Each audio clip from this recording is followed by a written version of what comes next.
lovely to be here. So I'm a consumer behaviourist, which basically means that I'm a psychologist and I'm interested in consumers and how consumers make sense of things, why they make sense of things in the way that they do, and how this then motivates them to consume some products and reject other products or lifestyles or anything else.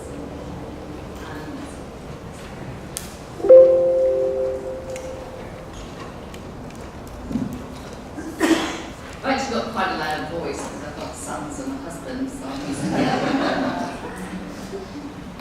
Okay, so children are targeted specifically for a whole range of things, and I'm trying to make the argument that it's time that we rethink this.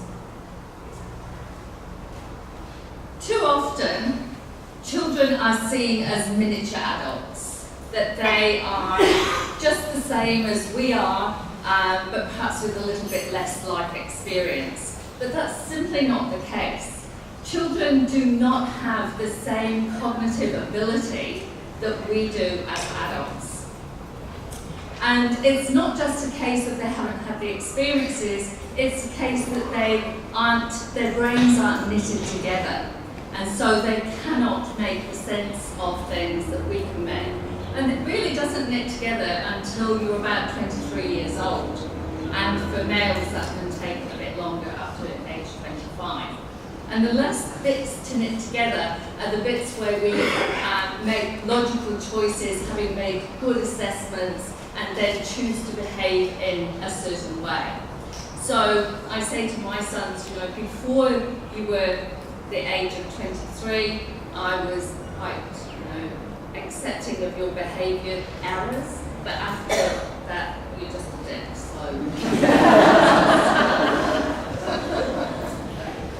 So we know that young children are being influenced for all kinds of things, not just things like breakfast cereal, which we sometimes think about, but that they are actually influenced for many, many things.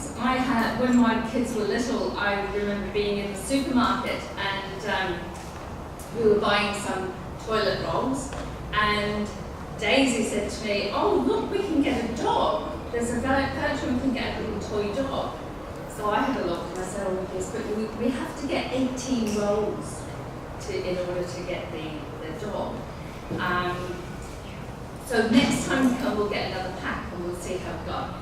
And she said, no, I've read, and it says, well, stocks last, so, we should get 18 now. So I ended up with 18 toilet rolls. And then Hugo came, he said, why have we got so many toilet rolls? And Daisy said, because I'm getting a dog. So he said, well, I want a dog too. So we end up with 36 toilet rolls. So, they're really influenced all the time. And that is largely because familiarity with brands equals loyalty. So if you can get children to be familiar with brands at a very early age, they will then just buy those brands when they get older. Because frankly, most of us buy to satisfy us. We just don't want a problem, but we don't want to put heaps of thought into what kind of brands we're going to get for our baby. So we just look to repurchase. And we know that entertainment is often masked masked advertising, and parents aren't always aware of this, particularly on new sources of media, where kids are on apps, and this is how you can end up being surprised that you've got a $16,000 bill for something, because your child has been buying things in the app without understanding. They don't have the cognitive ability to understand. And this is for all kinds of messaging. Many years ago, when you were able to smoke outside in New Zealand at cafes and restaurants, I was with my daughter, and I was having coffee, she wasn't, she was having fluffy or something. And some people sat at the next table and started to smoke. And Daisy got really upset. And I finally calmed her down and said, why is it you're so upset? And she said, I've seen on the television that 2 New Zealanders die every day from second-hand smoke. What if today's our turn? So she heard the message but didn't have the cognitive ability to understand what was really being said.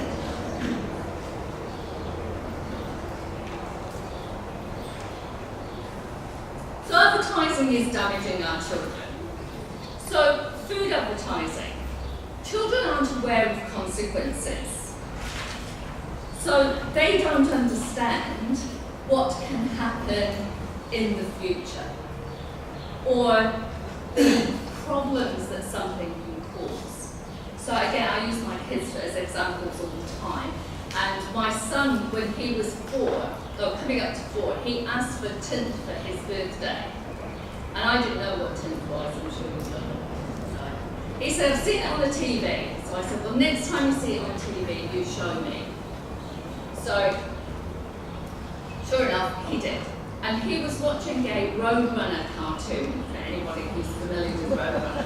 And Roadrunner was using TNT to blow up Wile E. Coyote. So Hugo wanted some TNT to blow up his sister. But it wasn't that he was, particularly evil. All he saw was that once the Wile E. Coyote had been blown up, in the next scene, he was back together again and absolutely fine. So it was just a fun thing to do. So he didn't get any because he didn't find any. But children, they get idealised personas. We have things like alcohol advertising as well as food advertising, which again is about instant gratification. Do this, you will feel good. Again, we are innately wired to look for things that give us pleasure and avoid things that give us pain. So the fact that some foods give us pleasure in the short term and pain in the long term is really hard for us as adults to get our head around. But for young children, it's really, really difficult. And e-cigarettes are the new cool. So it's not all bad. As a marketer, I always feel that I need to defend marketing somewhat. And certainly social marketing is a good way of doing that. Social marketing really just adopts the same kinds of styles as regular marketing, but for social good. The main problem being that we're not usually very well funded, whereas people in advertising are much better funded. And it's a lot easier to say to people, look at this nice shiny thing, this is what you're going to want, than tell people, thou shalt not. Nobody's really keen on messages that tell them not to drink so much, not to eat nice tasting, really satisfying foods. And even when it was putting seatbelts on, that was a message that took a long time to get any traction. But we do try in social marketing. So, in my opinion, the bottom line is that there is no moral, ethical, or social justification for marketing any product to children. Children just do not have the cognitive ability. Advertising targets children's emotions. It doesn't target their intellect, because it knows that advertisers know that children don't have the intellect, so they engage with emotion, which they do for us as well. Self-regulation by the industry isn't sufficient. Children just need more protection, because they are the vulnerable sector in society. Countries such as Sweden and Norway have zero advertising to children under the age of 12, and I would suggest that we should adopt the same. Children are not media literate. In fact, most adults aren't media literate. I've done my course here at the university, and they'll be fine.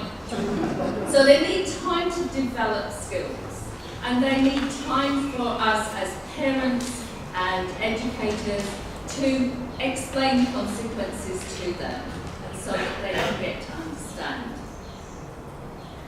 It's only then that we have any chance of interpreting marketing messages and removing the emotion from them and actually using our logic to decide whether a product is right for us or not.